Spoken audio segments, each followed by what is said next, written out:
The U.S. economy continued to expand in the second quarter, although growth slowed somewhat.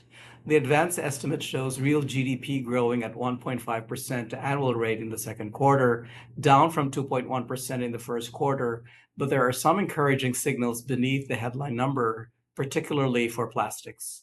Consumer spending was a major source of strength.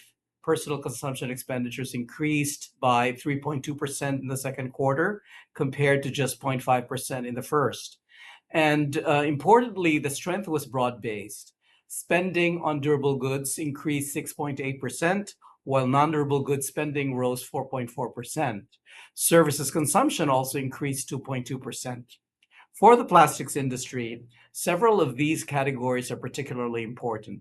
Spending on motor vehicles and parts increased 10.5%, while food and beverages purchased for home use rose 2.3%. Both point to continued demand across important plastics end markets. Businesses also remain engaged. Business investment increased by 8.4% in the second quarter, although it was down from 10.6% in the first quarter.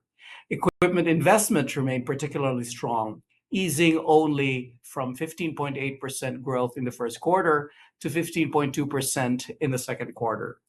Trade was somewhat less supportive for growth. Export growth slowed from 10.9% to 4.5%, while imports changed only marginally from 11.8% to 11.5%.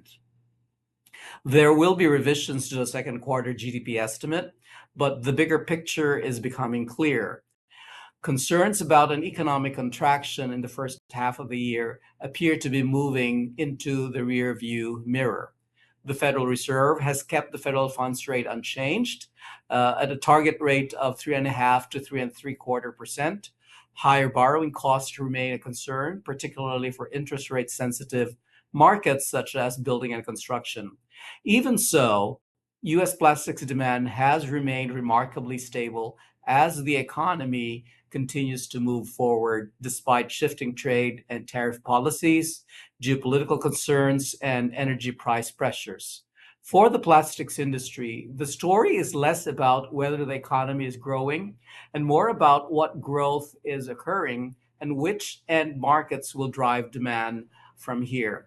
I am Perc Pineda, Chief Economist of the Plastics Industry Association.